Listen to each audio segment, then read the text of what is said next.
Welcome, Freunde des Lichts, to my channel, and if you haven't already, please subscribe so we can help the channel grow and help ourselves grow our knowledge collectively. Today I'd like to talk to you about laying out and cutting the fret slots in your multi-scale guitar or bass, because if you don't do it correctly, it can really affect your ability to properly intonate the instrument. So let's hop into CAD and we'll take it from there. So here we have our fretboard.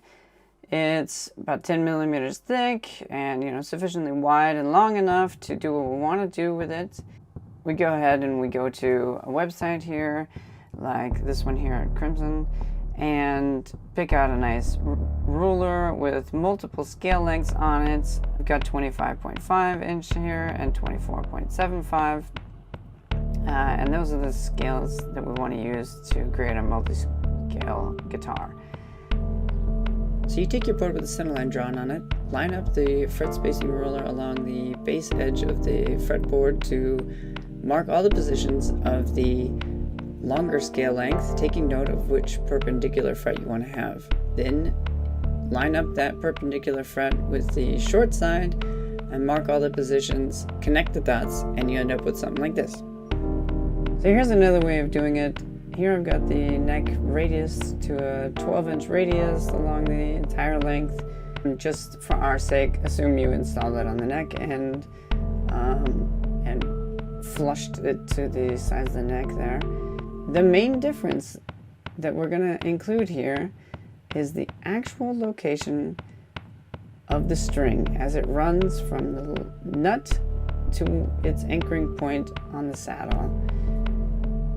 That is critical for properly placing your multi-scale fret positions. So then you're going to go ahead and from here, place your perpendicular fret to the center line, measure out from that point left and right to get the proper placement of each fret as it relates to the string's position on the fretboard. Here's what it looks like again with the rough lines drawn on, and here are the correct position of the fret lines. And we'll zoom in here, and if I measure the correct position versus the original rough position that we did, you would get an offset at the nut of almost a millimeter, which is pretty significant and marginally difficult to overcome with for properly intonating the guitar. And obviously it's worse for the strings on the extreme. So the first and the sixth or the eighth or however many strings you've got, the ones closest to the edge of the fretboard are the most affected. So here we're dealing with a 25.5 inch scale and a 24.75 inch scale. But what if you take it to a longer scale, like a 37 to 34 inch multi-scale bass?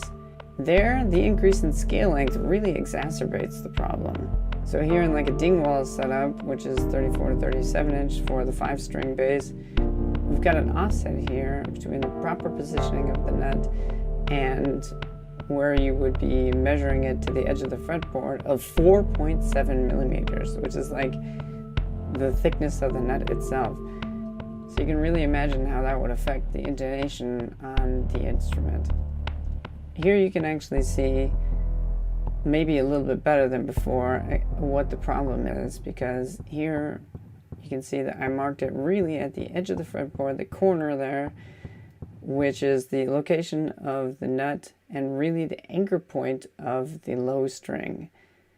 And that's what generated the offset there from the actual low strings position to the perceived or guesstimated position when you go ahead and just measure to the edge of the fretboard. You can see at the bottom string, the high string here, which is actually at the bottom, you've got the location also directly above where the marking was on the edge of the fretboard before it was cut. Yeah, but Sean, I hear you say, you'd have to be a total idiot to make a mistake like that. To which I say, we all have our first time, and we often act like idiots our first time and make dumb mistakes. So I'll humor you anyway And here's an example of a shaped and installed fretboard. It matches the width of the neck. And this is what it looks like when you still put the mark at the edge of that. Even though it's not very far away from where the string is actually sitting, you can still see that there's an effect there. And when you take it out to 37-inch scale length for a bass, the effect is pretty drastic at 2 millimeters. I mean, that's as wide as one of your frets. And we're talking about the nut. It's important to understand that if we're offsetting the nut by 2 millimeters on this string, that really affects the intonation of it, of the entire guitar. Okay, I hope this was helpful. And if you liked it, please hit like below and remember to subscribe so we can keep growing and sharing knowledge together. Okay, until next time, take care. Tschüss.